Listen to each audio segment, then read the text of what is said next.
Hey there, Internet! Welcome to the Hard On Gear channel, where I discuss and review my used and abused knives and gear, so that you know what is or isn't worth spending your hard-earned money on. So, exciting news! After my screw-up ordering the CRKT M16, I accidentally ordered a small little EDC size version. This, the super casual, put in your pocket for church sort of look. Just kidding, obviously this is extremely tactical, yet it's so tiny, it's not really what I wanted to get when I was ordering a M16.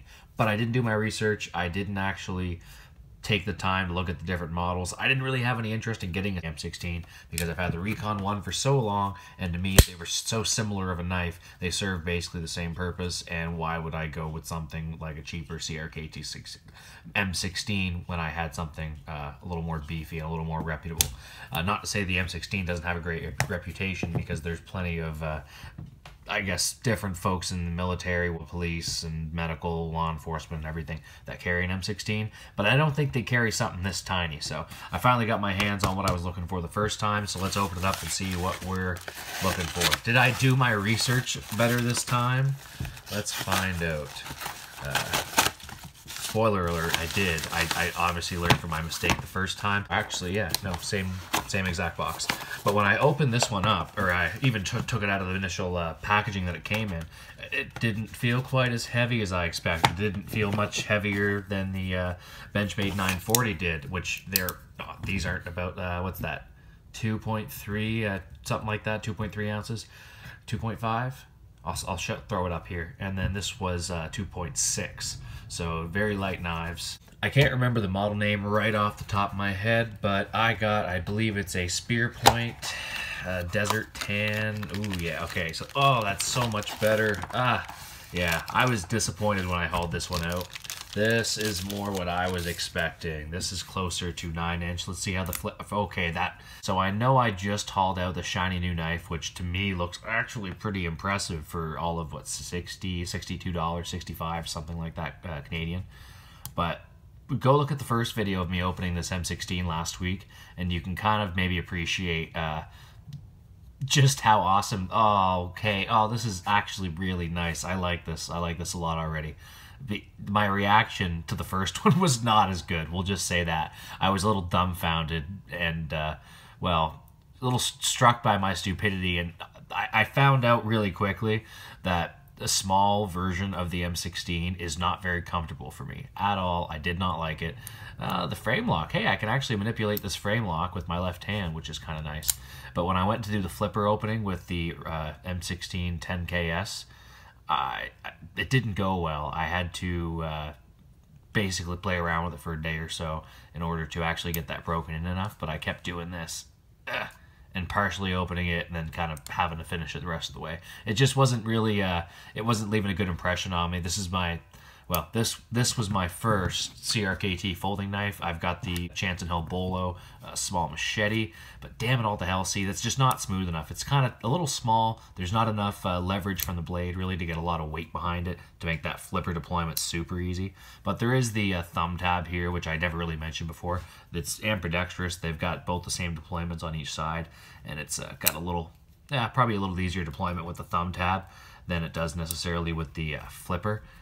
You can use the front flipper, but I mean, it's not very comfortable. It's small, and I feel like I'm going to either hurt myself or throw the knife. So maybe I'm just a little challenged in the flipper world, but that's not really a deployment method I'm going to be using a lot, from what I can tell. Can you reverse flick this thing? No, don't want to do that. We're going to lose a fingernail. But yeah, not really a big fan. God, I'm going to smash this thing on some stuff. I can just tell already.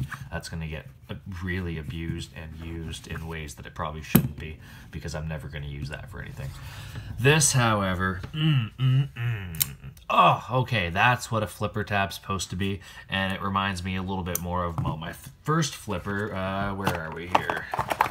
Medium Luzon, which, ooh, yeah. Ball bearing pivots, just smooth as can be, and I'm really pushing on that because I'm just, after using this thing, if you want to flipper tab this, you've got to really use the momentum or give it a little bit of a wrist flick and it will go no problem. But much easier with this. See, you still can't be super gentle like the Luzon. It would fly open no problem, and this probably will once it gets broken in or even lubed up a bit, but you don't need to put too much behind that for it to pop open. But the Luzon, yeah, that's for the same price, pretty much as either of these, at around $60 Canadian. I'd probably pay about 40, 45 American, I do believe. Yeah, that's pretty awesome action, but Cold Steel knows what they're doing. This is certainly not as rugged as most of Cold Steel's knives, but they make up for it with a very solid deployment, and I didn't realize how good this was because it was my first flipper tab, so when this came out of the box and it went on me every time, super disappointed. Well, it's not quite as big as the Recon one, but it's pretty damn close. Yeah, the Recon one is a monster. This was an 8-year pocket companion for me, and like I've found out now, just getting a lot of these different pocket knives in the last few months, it's a big ass knife. The Luzon was one of my, was really the next pocket knife I bought, because I didn't buy another one for years. I used this thing for everything. I felt like I didn't need another one. The Luzon's a little bit more thin in the pocket, but it's the same damn length. It's huge. That's the medium version. The large is probably about like that. I don't have no purpose for that. Yeah, so the M16 is a pretty big knife, but compared to these two, it doesn't look that big. And in fact, it fits in the hand like a smaller knife because it's a very, I guess, a minimalist design, small frame. This is probably going to slide in the pocket quite easily and quite nice. So I wanted something, because this isn't going to be a knife that I feel I'm going to carry on a regular basis. It might be something I use just for outdoors, or maybe something that ends up getting used for some different videos or size comparisons more than anything else. I wanted something just to shake it up. Most of my knives are black or black on black, or silver and dark and chrome, and there's just not a lot of variety. But I'm not really that excited of a guy, and my wardrobe pretty much matches this very black, normal, trying not to stand out too much. So I figured the bronze would add a little variety to my collection, so that's pretty much about as shiny as my shit gets. Oh yeah, so let's do some size comparisons here. Let's see, there's the M16, the 7 whatever change inch version, and here's the what's this one, closer to 9 inches, 8.25 I believe. Yeah, yeah, 8.25 inches for that one. And that one there is about 7 inches. This is a little more my preference when it comes to size of folding knife that I'm going to use. That's just too tiny. And compared to the Rat number 2, this is so much more comfortable in the hand. That was a poor deployment. Let me just, God, the one thing I don't like about all these is they're either liner locks like the Rat Model 2 or frame locks like the M16s, and it's just a pain in the ass for left-handed people because I've got to use my left hand, kind of torque it around here and get it out of the way. But yeah, no, this is a very smooth little knife and much more comfortable in the hand for me, especially with the ability to choke up on the back of it. Like where this, I can do that, but this is going to jab me in the thumb, and it's not really comfortable. It doesn't feel secure in my hand, not being able to choke up more. So it's more of a 3-finger knife if I'm going to be doing that, and I'm not really feeling that nearly as much as this little guy. But again, this is a little more on the small end for me, but this is a good size folder compared to these two. 940-2, little bit smaller, but not by a whole lot. And this does feel vastly more comfortable in the hand, and I'm getting to really appreciate this knife. The size of it caught me off guard at first because, again, used to something a little more large like these guys, and that's something that I've pretty much just been used to over the years, either using fixed blades or large folders. But this is now becoming one of the things I'm enjoying the most as far as folding knives go. Even though it's as tiny in the hand as it is, it's well built. It trumps the M16, even this was it 03BS version. Still quite comfortable, but it's blockier. It's built to be quite skinny, and it folds down to be quite a minimalist design. Something else I guess I don't like too much is that the blade is fully exposed there. So while you should not be able to hurt yourself doing anything there, it's just a little more possibility for stuff to get I guess near the edge. Even rocks or stuff, like if I drop this in the gravel or dirt, there's more of a chance of that getting some damage on the edge just through the normal kind of wear and tear that I'm going to put it through. Whereas most knives are enclosed in the back with a back spacer, or even just where the blade's a little bit more protected. In this Manix 2, there's a little bit more distance, and there's the full liners and the G10 scales kind of protecting it on the outside. This the edge of the blade's pretty exposed, and that's not a big deal, and there's lots of other knives that are like this, but I just know that I tend to throw my stuff around quite a bit, and it shouldn't be an issue, but we'll find that over time. And I bet you this deployment's going to smooth out even more, maybe drop a little bit of oil into that, and that's going to work even better, and I'm going to have fun playing around with this. This will be a little more fiddle-friendly, and this might be a frame lock that I actually use on a somewhat occasional basis. Yeah, the Manix 2 is a little shorter and stubbier, not quite as long, but much beefier than the M16-03BS.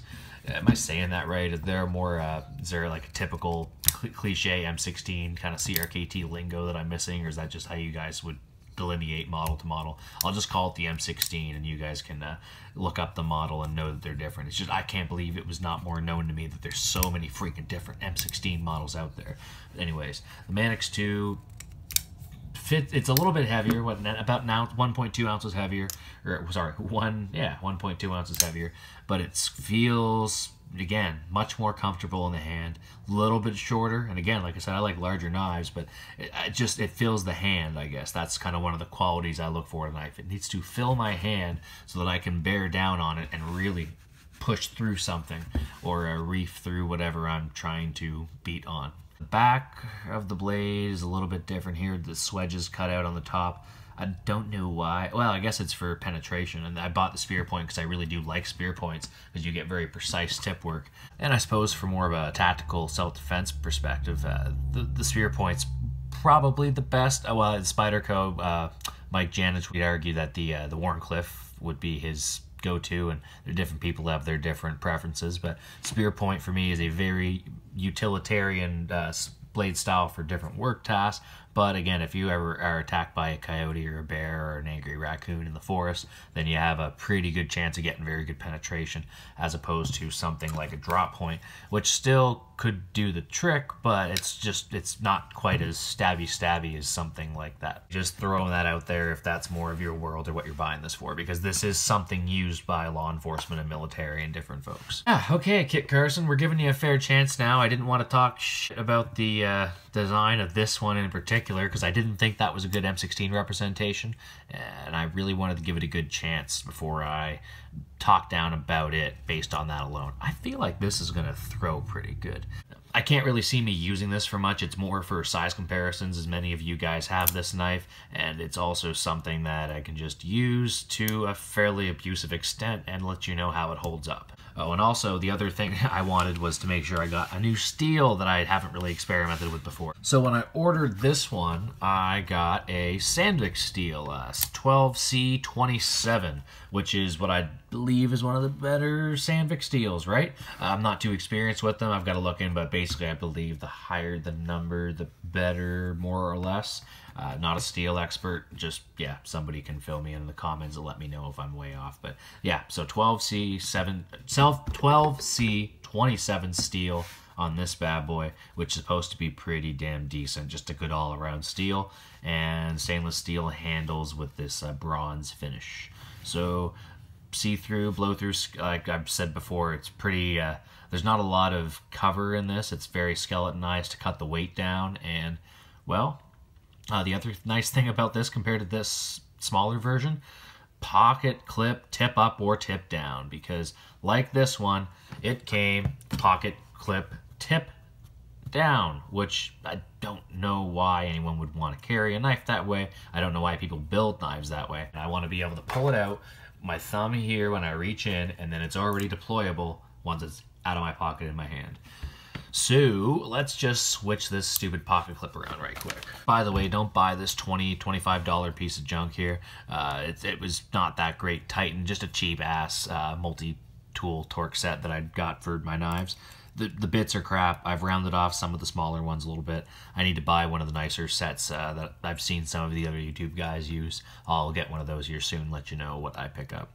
Not a big fan of T6, like I'm sure anyone else who's ever had pocket knives that you've stripped the screws out of. Or maybe you're a lot more gentle, or you use better tools, or you're just better with that shit than I am, but I'm a little harder on my gear. Yeah, that's not necessarily a badge of pride either. That's just me saying you can learn a lot from my stupidity because I'm a little reckless with my shit.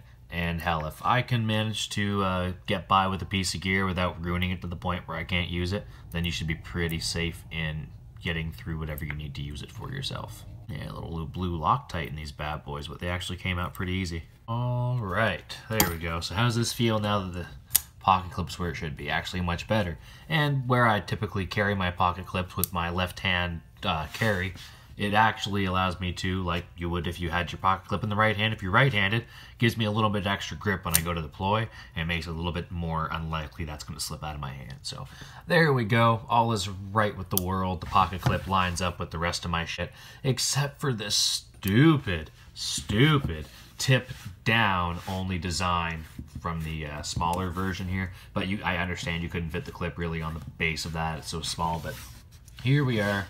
Everything's right with the world. Maybe I'll put that stupid other pocket clip over there sometime, square it up with these, but that's, yeah, no, I guess that's pretty much where it gets carried on this side, so I pull it out of there, and then I would, yeah, but, you know, screw you, tip down carry.